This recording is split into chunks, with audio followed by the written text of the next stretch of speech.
يا أيها الذين آمنوا إذا نودي للصلاة من يوم الجمعة فاسعوا إلى ذكر الله وذروا البيع ذلكم خير لكم إن كنتم تعلمون. Yuk belanja di Tarbiyah Sunnah Mart. Dengan belanja di Tarbiyah Sunnah Mart, Anda turut berpartisipasi dalam dakwah yang diselenggarakan YTS.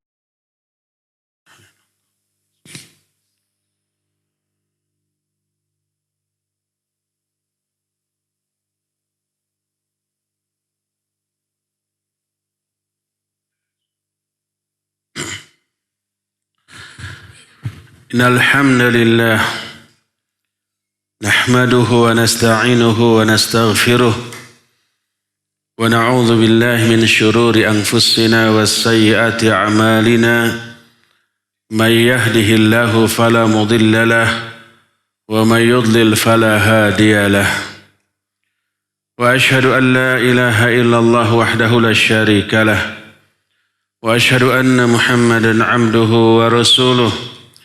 يا أيها الذين آمنوا اتقوا الله حق تقاته ولا تموتن إلا وأنتم مسلمون يا أيها الناس اتقوا ربكم الذي خلقكم من نفس واحدة وخلق منها زوجها وبث منهما رجالا كثيرا ونساء واتقوا الله الذي تساءلون به والأرحام إن الله كان عليكم رقيبا يا أيها الذين آمنوا اتقوا الله وقولوا قولا سديدا يصلح لكم أعمالكم ويغفر لكم ذنوبكم ومن يطع الله ورسوله فقد فاز فوزا عظيما.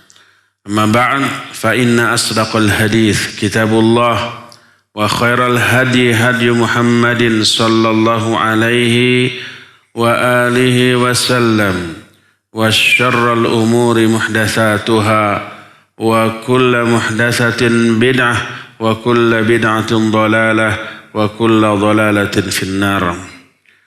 قال الله تعالى في كتابه الكريم أعوذ بالله السميع العليم من الشيطان الرجيم وكذلك أوحينا إليك روحا من أمرنا. Hadirin sidang Jumat yang Allah muliakan, di Jumat-Jumat yang lalu kita sedang membahas bagaimana caranya menguatkan iman, menambah iman. Salah satu di antaranya adalah dengan mempelajari Al-Quran, memahaminya, membacanya, apalagi mengamalkan dan mendakwahkannya. Kita sudah terangkan beberapa penjelasan bagaimana cara Al-Quran menguatkan iman. Kita mengetahui bahwa sudah pernah dijelaskan hati manusia itu ada 3 jenis, 3 macam. Jenis yang pertama adalah hati yang hidup dalam keadaan sehat. Itulah hati orang-orang mukmin yang bertakwa. Kecenderungannya ibadah kepada Allah. Kecenderungannya kebaikan dan amal soleh. Tidak suka kepada perbuatan dosa dan maksiat. Kegiatannya antara yang wajib ataupun yang sunnah. Maksimal.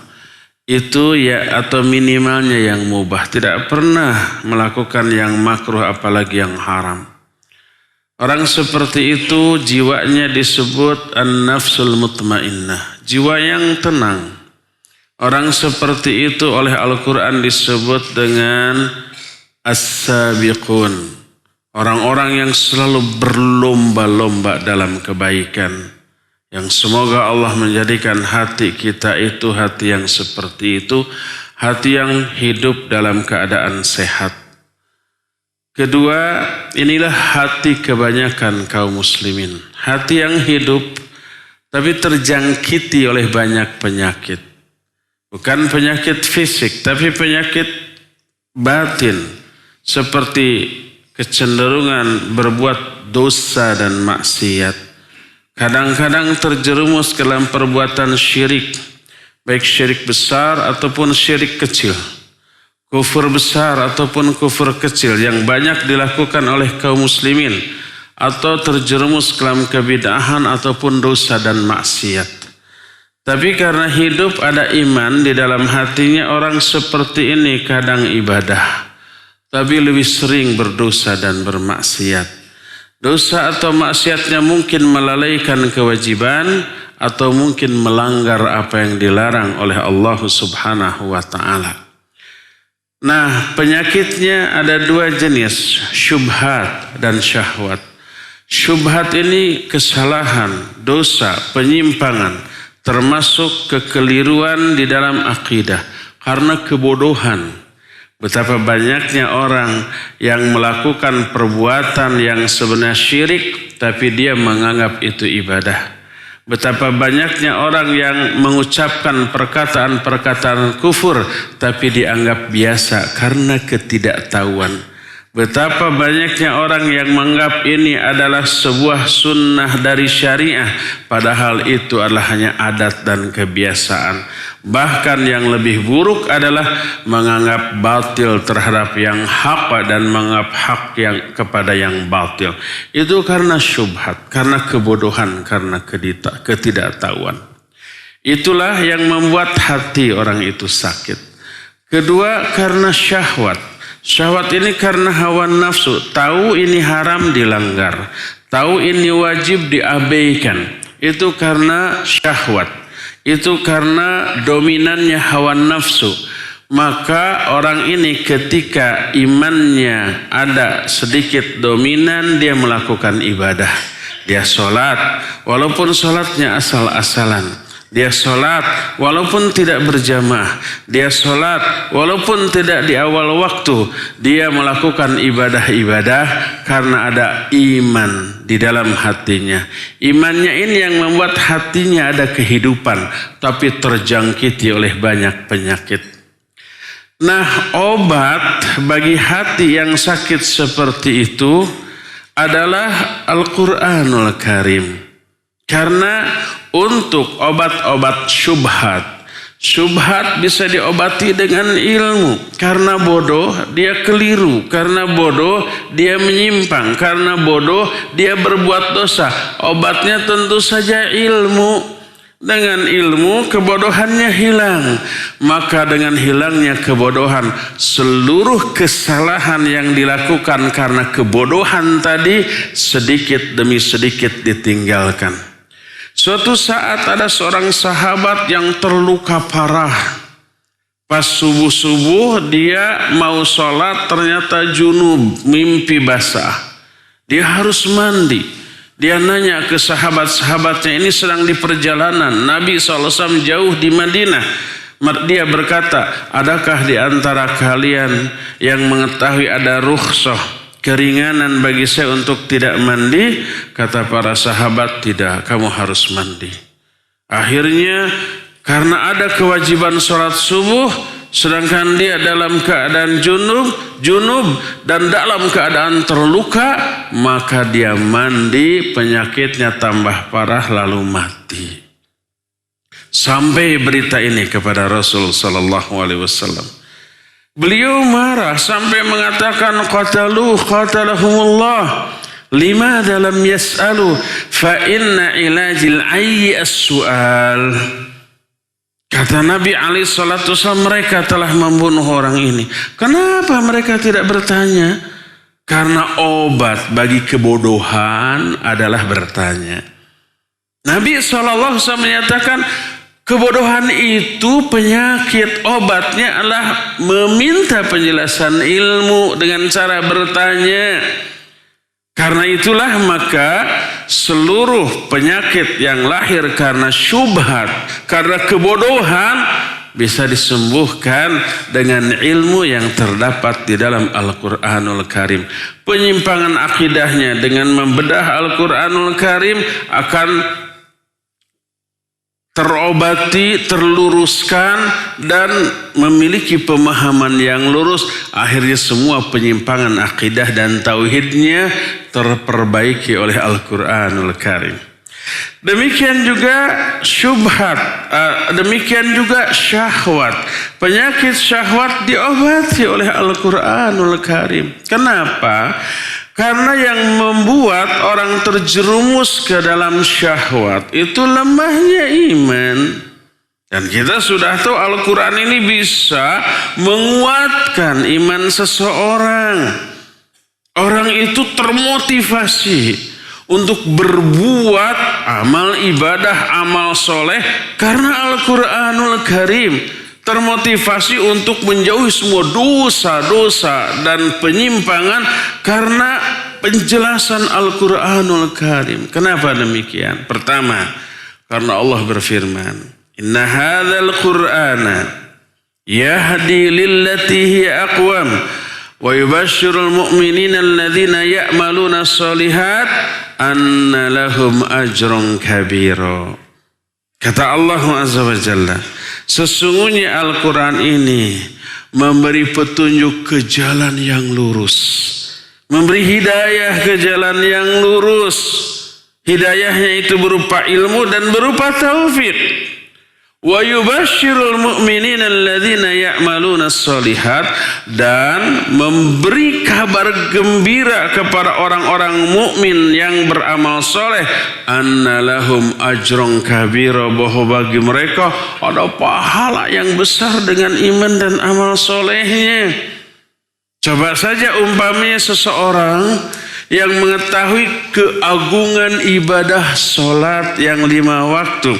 Orang yang melakukan solat yang 5 waktu diberi pahala yang besar. Dihapus dosa-dosanya sehingga bersih. Dia melakukan dosa, terus solat, terhapuslah dosa tadi. Dengan solat diangkatlah derajat kemuliaan dia. Dengan solat, selain dihapusnya dosa, selain ditambahnya pahala, selain diangkatnya derajat, juga solat ini mendekatkan diri dia kepada Allah Azza wa Jalla dengan sedekat-dekatnya. Dengan dekatnya dia, seluruh jeritan hatinya, doanya didengar oleh Allah Subhanahu wa Ta'ala dan dikabulkan. Dan seabrek keutamaan-keutamaan yang Allah janjikan bagi orang yang solat. Orang mukmin yang seperti itu akan termotivasi memelihara solat di awal waktu, berjamaah dengan imam di dalam masjid, dan melakukannya sesering mungkin dengan solat-solat sunnahnya. Seorang sahabat yang selalu membantu Nabi SAW, apa saja yang dibutuhkan selalu disiapkan, selalu dibantu, selalu barangnya dibawakan, dipanggulkan. Sampai Nabi SAW menyatakan, Sal, minta kamu kepadaku sesuatu sebagai upah. Dia bilang enggak. Minta, enggak. Dipaksa, mintalah sesuatu. Dia mikir, dia tidak menginginkan dunia dengan pertolongan bantuan yang diberikan kepada Nabi SAW. Lalu dia menyatakan, as'aluka murafaqataka fil jannah. Kalau begitu aku minta agar aku bisa menemani engkau di surga nanti. Mintanya minta akhirat. Ikhlas dia dalam menolong, membantu Nabi SAW, melayani, berkhidmah kepada beliau alaihissalam. Apa kata Nabi alaihissalam? Fa'inni ala dzalika bikathratis sujud. Kalau begitu bantu aku, tolong aku untuk memenuhi keinginanmu dengan memperbanyak sujud. Yang dimaksud memperbanyak sujud adalah memperbanyak sholat sunat di samping yang fardu. Karena sujud yang bisa diperbanyak, sholat yang bisa diperbanyak hanya sholat sunnah. Ada sholat fardu mah nggak bisa dikurang, nggak bisa ditambah, tetap 17 rakaat sehari semalam. Kalau diperbanyak berarti sholat sunnat. Maka Imam Ibnu Hajar mencantumkan hadis ini dalam kitab Bulughul Maram dalam bab sholatul tatawwu, sholat sunnat. Ini semua memberi iming-iming, pangbibita, stimulan, support, motivasi kepada kita untuk memperbanyak sholat. Makanya Allah menyatakan wa yubasyirul mu'minina alladzina ya'maluna shalihat bi anna lahum ajran kabira. Al-Quran memberi kabar gembira kepada orang-orang mukmin bahwa bagi mereka dari iman dan amal solehnya disediakan balasan yang luar biasa dahsyatnya. Itu baru sholat, belum saum, belum zakat, belum infak, belum sedekah, belum haji dan umrah, belum talabul ilmi, belum silaturahmi. Semua yang Allah perintahkan, yang Allah syariatkan, Allah siapkan pahala balasan yang luar biasa dahsyatnya. Balasannya nambah pahala, mengurangi dosa. Semua kebaikan menggugurkan dosa di samping menambah pahala. Seorang mukmin yang mengetahui semua informasi itu dari Al-Quran termotivasi untuk beribadah dan beramal soleh, dan juga termotivasi untuk menjauhi semua keburukan, semua kesalahan, semua dosa yang disengaja ataupun yang tidak disengaja. Maka dengan cara mempelajari Al-Quran, dia dapat tambahan ilmu, dia dapat tambahan rahmat, dia dapat tambahan hidayah, dia dapat tambahan pahala, dia gugur dosa-dosanya, dan ini memperkuat iman. Ini menyembuhkan penyakit-penyakit batin yang tadi ada dalam diri orang-orang muslim tadi. Dengan demikian Al-Quran memiliki daya penyembuh. Makanya Al-Quran disebut syifa. Syifa artinya obat. Allah berfirman, wa nunazzilu minal Qur'ani ma huwa syifa. Dan kami turunkan Al-Quran berupa obat, bisa mengobati penyakit-penyakit batin yang bisa memperlemah keimanan, penyakit syirik, penyakit kufur, penyakit bid'ah, penyakit dosa dan maksiat, syubhat dan syahwat. Semuanya bisa disembuhkan oleh Al-Quranul Karim dengan cara dipelajari, difahami, dibaca, terlebih apabila diaplikasikan. Makanya dari sinilah kita mengetahui kenapa Al-Quran bisa meninggikan iman, menambah kualitas iman, karena ternyata bisa mengobati berbagai macam penyakit di dalam hati manusia. Barakallahu li wa lakum fil Qur'anil azim wa nafa'ni wa iyyakum bima fihi minal ayati wa dzikril hakim wa taqabbalallahu minna wa minkum tilawatahu innahu huwas samiul alim.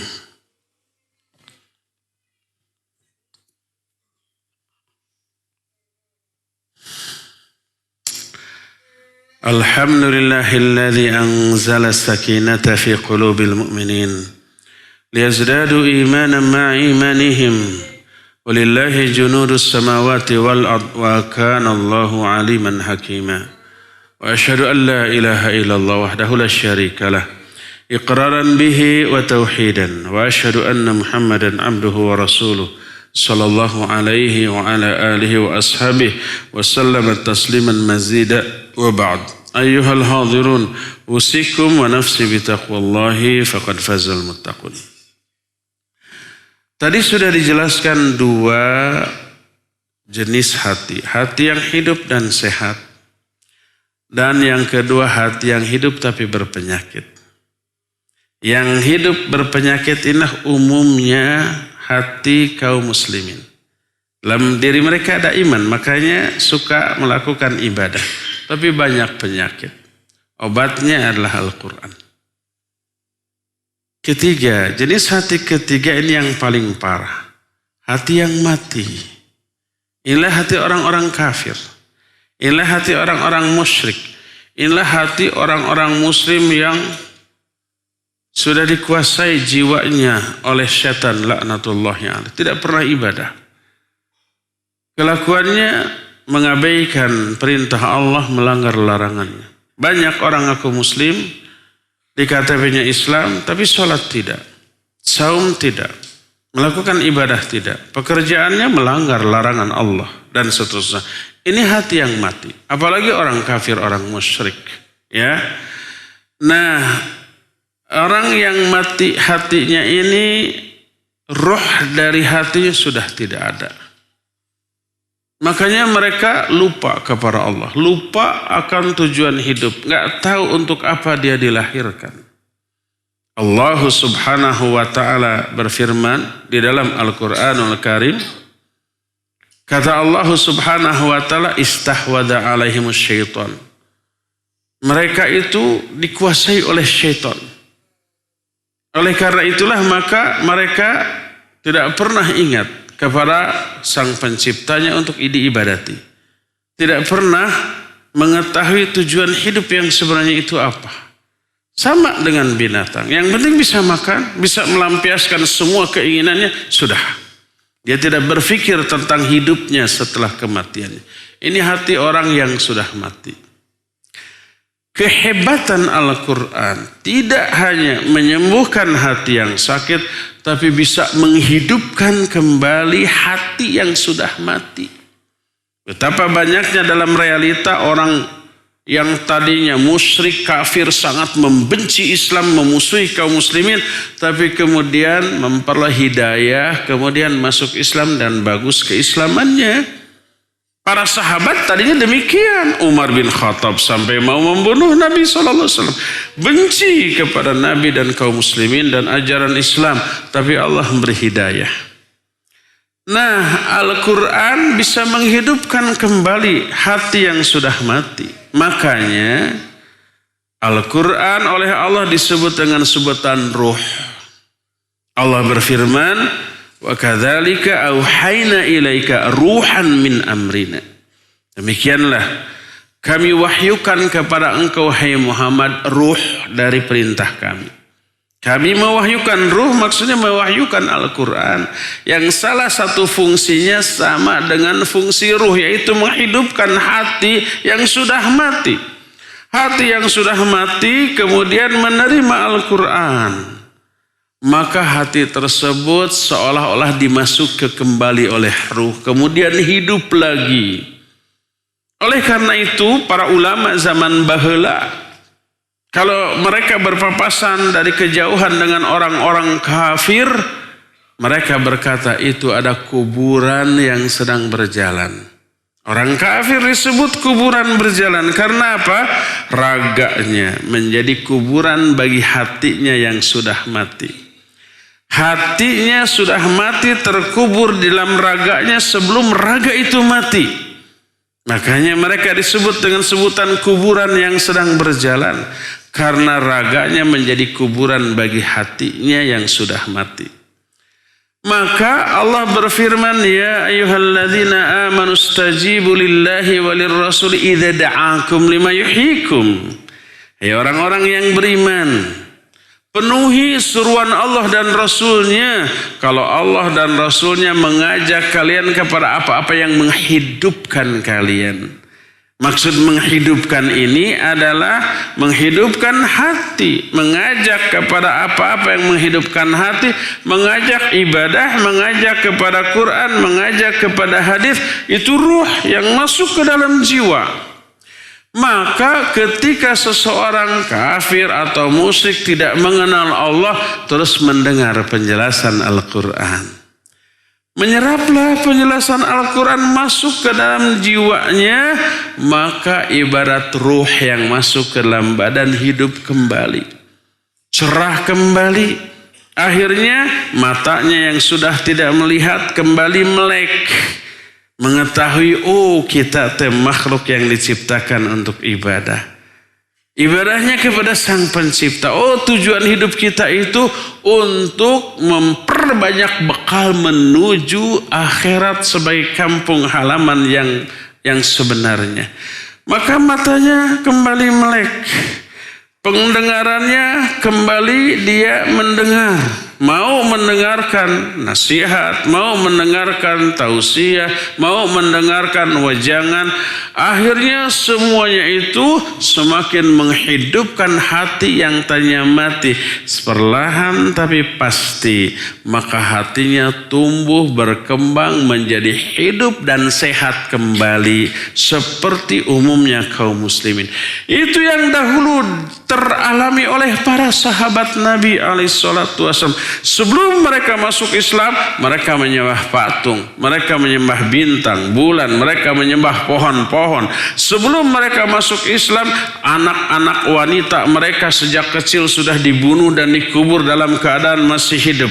Mereka itu sebelum masuk Islam mabuk, judi, berzina, riba, berlaku hukum rimba, siapa yang kuat dia yang benar. Itulah yang mereka lakukan sebagai orang yang sudah buta mata hatinya, juga bisu telinga hatinya dan seterusnya. Setelah mereka mendengarkan Al-Quran, menyerap masuk, tumbuh subur kembali hati dan jiwanya, hidup kembali secara sehat, ditinggalkan semua yang buruk-buruk, dilakukan semua yang baik-baik. Maka salah satu di antara sebutan bagi Al-Quran yang dikatakan oleh Allah, selain Quran disebut syifa yang artinya penyembuh, juga Al-Quran disebut ruh yang artinya menghidupkan kembali jiwa yang sudah mati. Dari sini kita bisa melihat betapa hebatnya pengaruh Al-Quran terhadap jiwa. Selain bisa menambah sehat keimanan kita, juga bisa menghidupkan hati dan jiwa yang sudah mati.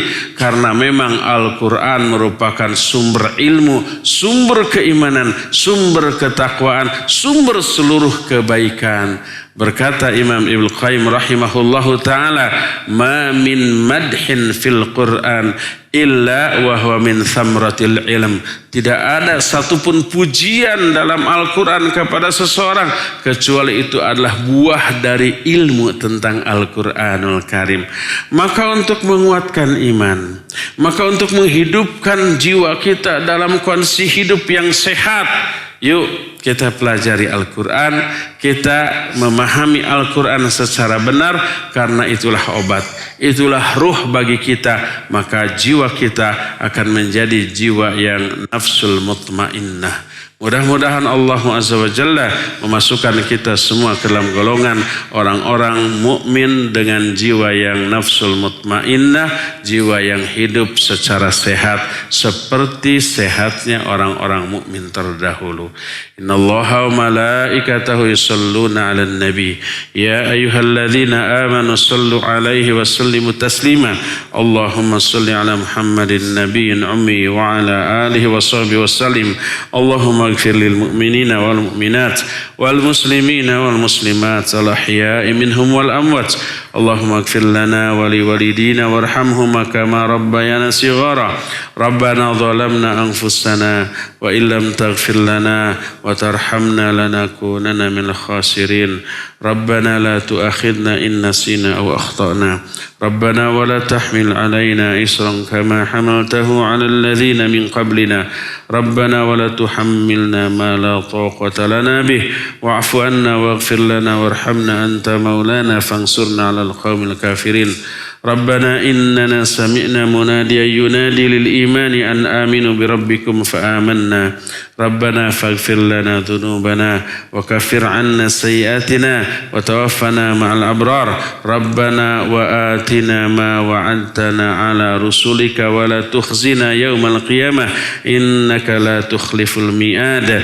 ربنا هب لنا من أزواجنا وذريتنا قرة أعين واجعلنا للمتقين إماما.